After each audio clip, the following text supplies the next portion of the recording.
शरीर का कोई अंग हिलना नहीं चाहिए मेरे बच्चों। आपके भीतर शक्तियों का खजाना छिपा हुआ है, इसका आपको परिचय नहीं है। वो परिचय मैं आपको करवाने की कोशिश कर रहा हूं।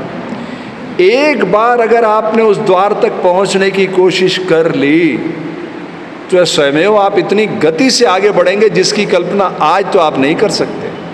यकीनन बिल्कुल नहीं कर सकते आप। आपके भीतर क्या है ये आपको पता ही नहीं है। प्रकृति ने क्या अनमोल खजाना आपके भीतर छुपा के आपको प्रकट किया है। उस ऊर्जा शक्ति से जुड़ने के लिए आप कर रहे हैं ध्यान। ये भारतीय ऋषियों की महान देन है। यही वो चीज है जो इस धरती पर रामराज्य ला सकती है, जहां इंसान ही नहीं पशु पक्षी भी हमारे सहयोगी बनकर प्रकृति की बगिया को गुलजार करेंगे। एक पूरा मानव धरती पे आएगा जो शारीरिक रूप से, मानसिक रूप से, आध्यात्मिक रूप से पूरी तरह से स्वस्थ होगा। लेकिन ये कब संभव होगा? जब आप शांत रस बैठना सीखोगे। अगर आप शरीर को हिलाओगे डुलाओगे, आपकी सारी ऊर्जा बाहर स्खलित हो जाएगी। ऐसे ही जैसे टरबाइन का ट्रिप लगता है। टरबाइन पानी में से बिजली बनाता है, लेकिन अगर 1 सेकंड ट्रिप मार जाए सारी ऊर्जा जीरो हो जाती, सारी ऊर्जा बाहर चली जाती है, जीरो। तो अपनी ऊर्जा शक्ति को पहचानो मेरे बच्चों।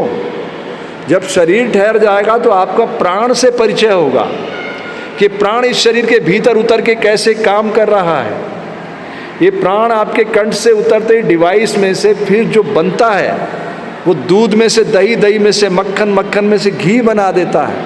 यानी प्राण, अपान, समान, व्यान, उदान 5 तरह की वायु बनकर आपके शरीर में क्या काम करती है ध्यान से सुनो। कान बड़े करके, आंख देख रही है, ऐसे ही थोड़ी देख लेती है वो वायु के कारण देखती है। वो कौन सी वायु है, उससे कैसे परिचय करना, ये एक यात्रा है।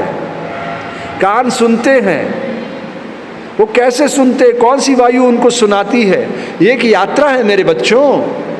जब तक चक्रों से मुलाकात नहीं होगी आपकी कि मूलाधार चक्र कैसे काम कर रहा है, स्वादिष्ठान कैसे काम कर रहा है, मणिपूरक कैसे काम कर रहा है, अनाहत कैसे काम कर रहा है, विशुद्ध कैसे काम कर रहा है, आज्ञा चक्र कैसे काम कर रहा है, सहस्त्रार चक्र कैसे काम कर रहा है, तब तक यात्रा कैसे कर लोगे आप? तो आपके भीतर चेतना के द्वार हैं, लेकिन अभी बंद है, सुप्त है, उन्हें जगाने की कोशिश की जा रही है। तो आप पूरे शांत चित्त होकर शरीर को ठहराना सीखो। ये पहला चरण है। अगर इस चरण को आप पास कर लोगे तो दूसरे चरण में फिर आपका प्राण से परिचय होगा। जैसा आप सोचते हैं मेरे बच्चों, वो सब आप बन सकते हो। सब कुछ आप बन सकते हो। प्रकृति ने आपसे कुछ नहीं छुपाया है। सोना शीशे में जलकर शुद्धता को प्राप्त हो जाता है। लोहा आग में तपकर फौलाद बन जाता है। जल 100 डिग्री पर तपकर भाप के रूप में तब्दील हो जाता है।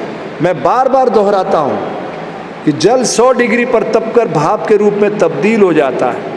तो आपके अंदर अभी जो अवस्था है वो जल के बहने की अवस्था है। इसको पवित्र करने के लिए आपको शरीर को ठहराना सीखना होगा।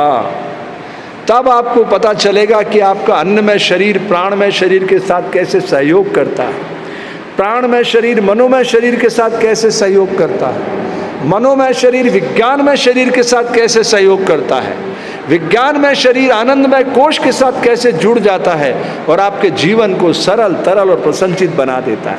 यही भारतीय ऋषि चाहते हैं, एक पूर्ण मानव को धरती पे लाना, जो शारीरिक रूप से, मानसिक रूप से, आध्यात्मिक रूप से पूरी तरह से स्वस्थ हो और प्रकृति की बगिया को गुलजार कर सके। यही मानव जीवन का अंतिम लक्ष्य है।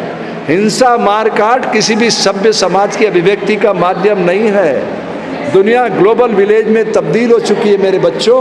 अगर आप भारत को दुनिया के मस्तक पर सुशोभित करने का सपना रखते हो तो ध्यान की परिधि में उतरने का साहसिक प्रयास करो। ये आपके जीवन की धारा को बदल देगा।